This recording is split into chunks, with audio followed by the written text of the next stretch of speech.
boa tarde, tudo bem com vocês? Eu sempre muito feliz na companhia de Jean Lourusso, que manda um oi para vocês e boas vibrações, e do meu filho Vitor, que está aqui ao meu lado, selecionando as últimas perguntas que vocês me mandam. Esse é o programa Mônica Bonfilho, onde eu respondo as dúvidas dos ouvintes, todo domingo, às 17 horas. Se você quiser me ver ao vivo, vai no Facebook, digite Rádio Mundial, e existem acho que 3, 4 logozinhos da Rádio Mundial, mas o que vale é o primeiro, que tem um M. Você vai me encontrar ao vivo lá na Rádio Mundial, eu vou responder a tua pergunta, tá bom? Vamos começar então? Primeira pergunta, olha, Mônica, a minha namorada recebe espíritos em casa, o que fazer? Isso é muito delicado. Eu lembro quando eu comecei com o meu processo espiritual, minha mãe também já recebia os espíritos em casa, minha irmã, eu tenho a lembrança disso. Eu lembro que a gente tinha uma secretária do lar e ela também recebia uma criança, um herê. Isso tudo deixava a gente muito impressionado. E essa moça que recebia o herê, ela ficava num quarto dos fundos e ela se sujava inteira de bolo, com guaraná, e falava feito uma criança, e a gente não entendia direito o que estava acontecendo. Só que eu acho que ela aproveitava um pouquinho do que ela estava fazendo, porque quando ela recebia o herê, ela pedia para ficar assistindo televisão, que eram os desenhos, e depois ela não queria mais trabalhar. Aí ela começou a receber o herê na segunda, na terça, na quarta, na quinta, na sexta, e não trabalhava mais. E a gente começou a ficar um pouquinho desconfiado. Eu lembro que minha mãe até acabou depois dispensando ela, porque na verdade ela não queria mais trabalhar recebendo o herê. Vi muitas vezes minha mãe incorporar também, e eu também. E ele me contou que ela fica sentada no meio da sala, ela desenha um giz, um círculo ou uma estrela e começa a falar um idioma estranho. O que você pode fazer, uma orientação que eu te dou primeiro. Allan Kardec, ele dizia que mesmo que a pessoa esteja recebendo um espírito, ela tem que ter disciplina. E tendo essa disciplina, a gente consegue tudo, a gente consegue evoluir. A primeira coisa que você pode fazer é, pega um paninho, um pano, uma toalha, pode ser uma toalha de rosto, coloque sobre a cabeça da pessoa, coloca os 2 braços aqui nos ombros da pessoa e força assim, ó, com os braços, você vai fazer 1, 2 e 3. E vai olhar para a pessoa, se bem que ela vai estar com o pano com a cabeça coberta, você vai falar Maleme. Maleme é um pedido de desculpa. Maleme é uma forma respeitosa de... Aí você pode perguntar. Você fala Maleme e pergunta, o que você quer? Quem é você? Qual é o seu nome? Geralmente no começo, a pessoa que está incorporando, até por inibição ou por vergonha, por quê? Lembramos que a gente não fica totalmente inconsciente. É que todo um padrão acaba sendo dominado pela ação de um espírito. Você não perde 100% a consciência. Não daria para você perder. Não tem como 2 espíritos habitarem o mesmo corpo. Você tem uma fração da consciência, sim. Só que você é dominado por essa força espiritual. Então você pode perguntar para esse espírito qual é o nome dele, o que ele deseja e qual o recado. Porque se ele veio à Terra, ele tem um recado para passar. Então você vai pedir Maleme e vai pedir. E você pode fazer uma oração, você pode fazer o Pai Nosso, Ave Maria, você pode fazer um cântico, você pode fazer alguma coisa que harmonize o estado espiritual da tua casa. Então você pode, quando ela começar a entrar num processo quase que se debatendo porque ela está incorporando, todo mundo, quem é da família, pode ficar de mãos dadas, pode mentalizar o Pai Nosso, por exemplo. Assim que o espírito incorporar, ela vai passar o recado ou simplesmente vai ficar quieta. Agora, eu tenho já situações que eu conheço de tanto meninas como meninos de aproveitarem a situação e abusarem da situação mesmo para tirar algum proveito. Então, em uma dessas ocasiões, a menina estava claramente enganando todo mundo, ela estava brincando com a situação e todo mundo preocupado. Na época eu fui chamada, eu fui até lá e era uma brincadeira. Na minha frente ela não fez. Ou, se é um caso muito, muito pesado, na qual você pede para conversar, você quer saber o recado que quer dar, e a pessoa continua se debatendo, debatendo, ou falando muito palavrão, geralmente esses espíritos, sabe o que eles querem? Plateia. O próprio Allan Kardec já nos falava sobre isso. Melhor coisa a fazer, fecha a porta e deixa a pessoa lá, porque o próprio espírito, vendo que não tem plateia, vai embora e vai dar sossego na casa. Mas assim, provavelmente a gente vai falar mais sobre esse tema. É muito delicado. Eu lembro quando eu era IAO, que eu tinha recém feito a minha feitura no Candomblé, e meus pais estavam num processo de separação. Eu lembro que quando eu recebia o meu orixá, eu recebia o meu herê, os meus pais não brigavam, porque se o orixá estava em terra, não podia ter briga em casa. E eu até aproveitei numa situação dessa, com 17 anos, eu aproveitei e às vezes eu ficava quietinha dizer que eu estava na herê só para eles pararem de brigar. Eu não fiz com má intenção, mas era a única forma de eu ter a minha casa estabilizada. Era eu mesmo estando, eu dizia que eu estava no estado de herê, mas eu não estava, mas pelo menos a gente tinha tranquilidade e tinha paz. Não é que não enganei minha família, mas era um movimento que eu tinha para ter um pouco de tranquilidade, que a gente passou por momentos muito difíceis. De qualquer maneira, o caminho, o que é? Levar num centro espírita, porque tem que ter a disciplina, você tem que ter a orientação de um pai de santo, de uma mãe de santo, ou você ir no centro espírita para regular isso tudo. E, claro, você vai ter espíritos zombeteiros, que a gente tem que disciplinar exatamente para eles não virem à Terra, para poder ter uma vida harmônica e trazer o conhecimento para vocês, tá bom? Outra pergunta, Mônica, traz sorte levar papel, dinheiro na bolsa, na carteira? Sim, tem gente que coloca dólar, tem gente que coloca, enfim, uma nota de 50 ou de 20, o que você quiser. Mas traz, se você quiser levar, eu já contei isso aqui, inclusive, no programa. Um guru indiano, ele disse que você quer saber a sua situação financeira como está hoje, abra a carteira. Dependendo do que tiver, se tem um bom dinheirinho lá, sua situação financeira tá bom. Mas se não tiver nada, ele explicava que isso pode trazer um prejuízo também relacionado à espiritualidade, porque isso traria um pouquinho de má sorte para você. Então é sempre bom ter um dinheirinho guardado, nem que você não mexa e não pague nada, mas traz prosperidade para as pessoas quando você tem as notas na sua carteira, tá bom? Outra pergunta. Olha que interessante. Perguntaram sobre Lúcifer. E hoje eu estava me arrumando até para vir para a Rádio Mundial.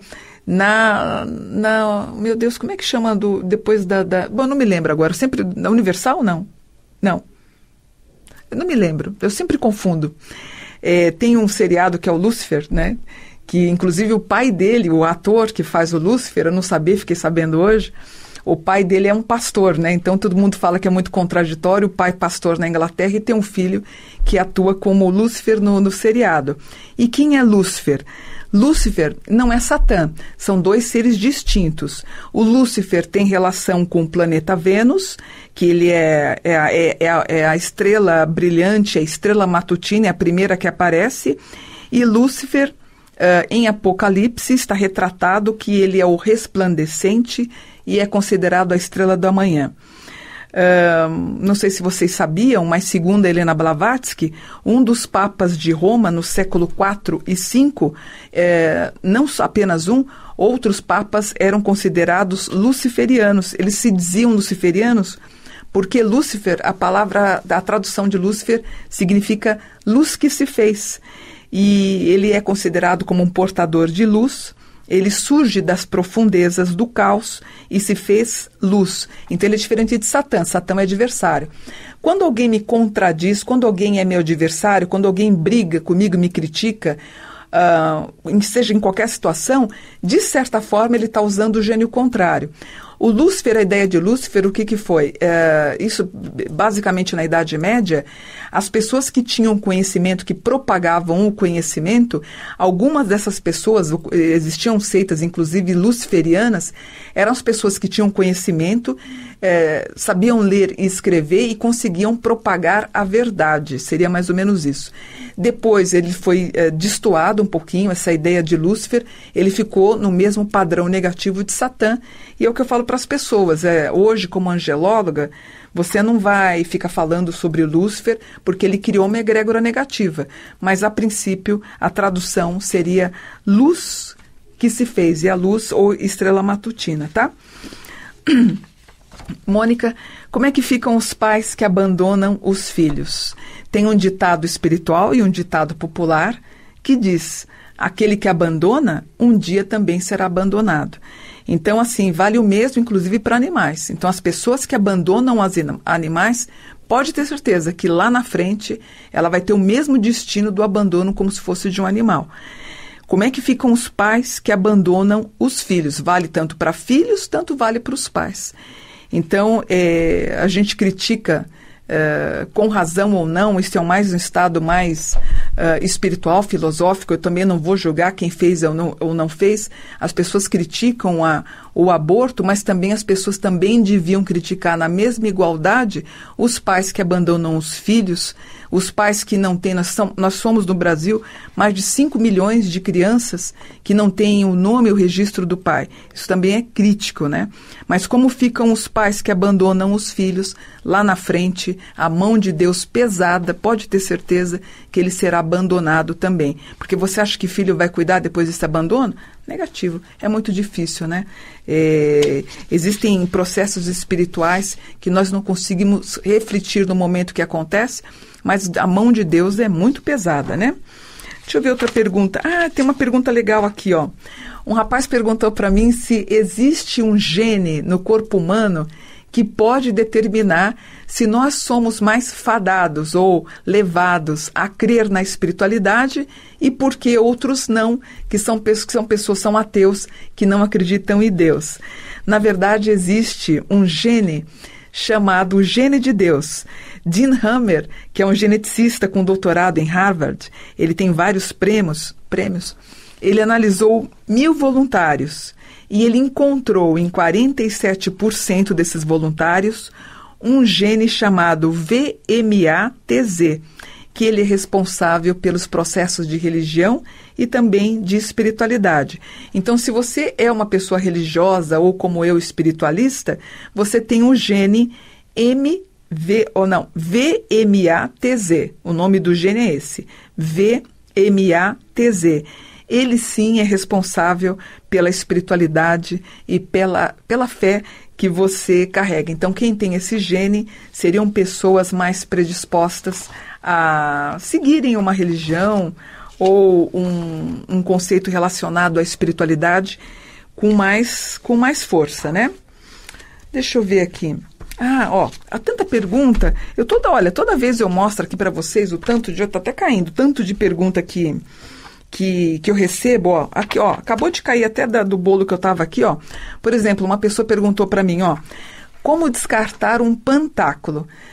Se você fez um pantáculo, você pode... O pantáculo é um desenho, esse desenho tem ritos antiguíssimos que você pode usar para proteção, e tem pessoas que, após atingir o que elas desejam, elas querem descartar o pantáculo. Você pode, no caso do pantáculo em papel, você pode queimar, e se ele for de metal, você pode enterrar. Assim você está devolvendo o pantáculo ao universo, tá bom? Tem uma pergunta aqui que é triste, é boa, mas também triste pelo fato que aconteceu. Até vou beber um pouquinho d'água. Mônica, onde estava o anjo da guarda no caso da moça que morreu no Rio de Janeiro, que fez um procedimento cirúrgico, que ela morreu agora essa semana passada? Vocês souberam do caso, né? Uma bancária, o nome dela é Lilian Calisto, de 46 anos, e quem fez o procedimento na casa dele foi o médico Denis César Barros Furtado. E ela me perguntou, ela falou, Mônica, onde é que estava o anjo da guarda dela que não a salvou? O que aconteceu? Os anjos se comunicam conosco através da intuição, do intuere. Então, provavelmente, alguém deve ter falado para ela, não vá para o Rio de Janeiro, provavelmente o marido ou o enteado, não vá para o Rio. Ou, quando ela se depara com o procedimento na casa do Dr. Denis, quer dizer, provavelmente ela deve ter tido uma intuição de, meu Deus, eu acho que eu não vou fazer. O problema da gente é que a gente não segue a nossa intuição. Se nós seguíssemos mais a nossa intuição, muita coisa, muitas situações, muitas pessoas estariam vivas. No caso dela, a gente entende que foi o momento dela, porque ninguém morre antes do tempo e nem depois. Mas é muito triste imaginar que uma pessoa como ela passou por um procedimento onde o anjo da guarda, ele tem as limitações, ele consegue orientar e nos afastar do mal durante um tempo, depois ele não consegue mais. Ou, por exemplo, quando a pessoa fala para mim assim, Mônica, o que acontece com uma pessoa como no Rio de Janeiro também? As pessoas são baleadas. Como é que acontece isso? E o anjo da guarda é o mesmo sentimento. Algo pode ter motivado ela, um pedido para ficar em casa, ela insiste em sair e acontece isso. Mas, gente, quando chega a hora, não tem jeito, né? Quando chega o nosso destino, o nosso momento, no nosso encontro com Deus, não tem como a gente... Aliás, o Chico Xavier, ele tinha uma história bonita, linda, né, até. Sobre isso um dia eu vou contar para vocês. Ele contou para mim quando eu estive com ele acho que em 96, eu estive com ele 2 horas, eu fiquei com ele conversando em particular. E uma das coisas bonitas que ele falou para mim, ele falou... aliás, quando ele me viu, ele falou, eu assisto a senhora todo dia na televisão, eu fazia um programa na TV Bandeirantes, ele beijou minha mão, eu beijei a mão dele, e ele pegou nas minhas mãos, ele falou, se prepara, porque o mundo é muito injusto com pessoas que estudam e falam sobre anjos. Você vai ter... Ele falou assim, ele falou várias coisas, mas ele falou, o seu caminho vai ser muito árduo. E eu digo para vocês, mesmo falando sobre anjos, às vezes acontecem coisas assim um pouco difíceis, que aí eu lembro das palavras dele, lanço para o universo e falo, bom, ele me avisou que isso ia acontecer, acaba acontecendo mesmo, a gente tem que seguir em frente confiante. E lembrando as palavras dele, tinha uma placa em cima na cama dele, que ele falava, tudo passa, tanto os momentos bons como os momentos ruins. Lembra disso, tudo passa, tá bom? Outra pergunta. Mônica, eu queria fazer uma estrela tatuada, o que você acha? Eu acho lindo, se você quiser fazer, eu acho, não tem problema nenhum. Mas eu aproveitei e eu queria fazer um comentário com vocês. Eu tenho um rapaz que eu sigo no Instagram, ele tem 2 estrelas tatuadas, uma aqui no ombro esquerdo e outro no direito. Só tem um problema, ele fez a estrela invertida, porque a estrela tem 5 pontas, não é? Mas se você inverter ela pode virar um símbolo do mal, um símbolo satânico, porque aí você vai ficar com os chifres em cima. Não sei se eu estou sendo clara. Quando você faz a estrela, você faz com uma ponta para cima, né? Aí você fecha, você vai ficar com 2 pontas embaixo, correto? Se você inverter, se você fizer o contrário, você tem um símbolo satânico, um símbolo mais para uma negatividade, um símbolo luciferiano, satânico, e não é legal. Então, sempre quando você vai fazer alguma coisa com estrela, ou em festas que a gente vê muito, a pessoa cola várias estrelinhas, a estrela sempre tem que ficar com uma ponta para cima e as 2 para baixo, tá?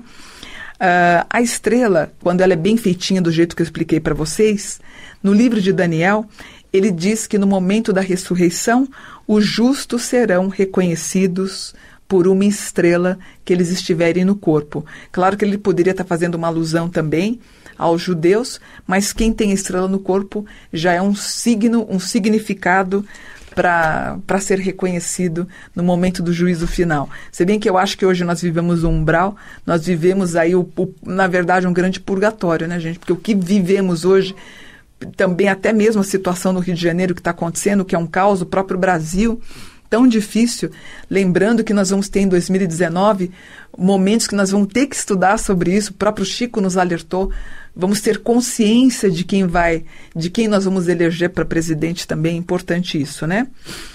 Deixa eu falar uma coisa para vocês. Toda vez que eu faço, toda vez não, mas, sei lá, de 5, 10 pessoas que eu faço atendimento, 1, 2, elas falam assim para mim, Mônica, não fala sobre morte. E existe um padrão das pessoas com menos cultura que elas falam muito em morte na consulta. Por quê? Provavelmente elas vão te orientar depois para você fazer um trabalho, para você cortar essa energia da morte. Primeira coisa, que se tiver morte mesmo no teu caminho, no meu, do meu filho, de qualquer um, não dá para a gente cortar. A gente pode seguir os padrões do nosso anjo e a gente vai ter, através da intuição, nós vamos cortar o mal. Mas quando é destino, quando o dia acontece, vai acontecer, a gente não pode fazer nada. Às vezes tem coisas que são imutáveis. No caso de muita gente que fala sobre isso, geralmente quem tira as cartas é uma pessoa mais simplista, ela vai vir com a história de querer fazer um trabalho para limpar. E olha, gente, eu lembro que quando eu era mais jovem, eu trocava uma consulta com um amigo meu, Walter, um grande astrólogo. Ele nunca falou nada sobre isso. E pessoas com mais conhecimento, geralmente elas não vão incomodar o consulente falando coisas pesadas. Até porque tem muito assunto, não dá para ficar falando essas coisas pesadas, que a gente tem que falar do que é vida. Então, toma cuidado onde você anda também, para não ouvir coisas negativas e ficar com um aspecto pesado da tua consulta, tá bom? Mônica, por que nós ficamos um tempo como amigos de alguém e depois eles vão embora? Existem missões, existem pessoas que podem ser como anjos, elas vêm num momento difícil que você pode estar vivendo e depois elas saem, vão fazer um outro trabalho, vão ter um novo caminho. Mas acontece, os amigos, se eu não me engano, acho que em toda a tua vida você vai ter praticamente um amigo do qual você conheceu na tua infância que vai te acompanhar para o resto da vida. Um só, gente, de tantos que você passou. Então é natural que ao longo da tua vida você encontre pessoas, passa um tempo com elas, depois o karma se cumpre, o dharma é feito, a comunhão entre vocês acontece e depois vai cada um para um lado. E eu sei que algumas pessoas ficam com vontade, mas eu quero procurar a pessoa, quero voltar a ser amiga dela. Não dá. Tem situações que não dá. Aconteceu comigo, deve ter acontecido com você. Fique bem, não fique insistindo para voltar uma amizade. O tempo era outro, os astros eram outros, então não fique incomodada porque que aquela pessoa saiu da sua vida, tá bom? Mais uma pergunta? Deixa eu ver. Deixa eu ver aqui. Tem tanta perguntinha tão bacaninha aqui, mas não vai dar tempo. Eu vou fazer, estamos já quase terminando o programa. Eu vou fazer a última aqui para vocês, Mônica, magia voodoo e odô é a mesma coisa? Essa é a pergunta da Lara Nunes que ela mandou para o meu e-mail. Sim. E quem pratica o voodoo é chamado de conjure ou conjure. Na verdade, a magia voodoo é um feitiço. Ele vai fazer poções que vão atrair sorte, dinheiro, enfim, prosperidade e também magias relacionadas a processos de vingança. Na verdade, essa magia começou no Haiti, depois os negros escravizados foram para os Estados Unidos, ficaram em New Orleans e lá eles começaram a prática do voodoo. Tanto que em livros escritos por americanos, o que nós fazemos aqui no Brasil com o espiritismo é muito confundismo com o voodoo, as pessoas têm uma certa dificuldade. Tem uma escritora que fala sobre física quântica, ela diz que nos centros espíritas as pessoas fazem o voodooísmo, que não é. Então ainda existe muita confusão no termo, mas na verdade quem faz isso é um feitiço, seja para o bem, seja para o mal, e geralmente não existem centros, são feitiços individuais feitos na casa da pessoa, tá bom? Eu vou terminando por aqui porque eu vou deixando os meus recados antes de eu terminar, que o Jean vai me avisar. Lembrando que no dia 4 de agosto, num sábado, às 14 horas, eu vou estar na Bienal relançando 3 livros, Os Anjos, o Tarô e a Magia, pela editora Alfabeto, lá no stand deles. Eu vou estar lá esperando você, quero te receber, quero te dar um abraço. Você que me acompanha aqui na Rádio Mundial, no Facebook e no Instagram. No Instagram eu estou como Mônica dos Anjos 72, no Facebook como Mônica Bonfilho, eu tenho uma página oficial lá que você vê, acho que tem 185 mil pessoas, você me encontra lá.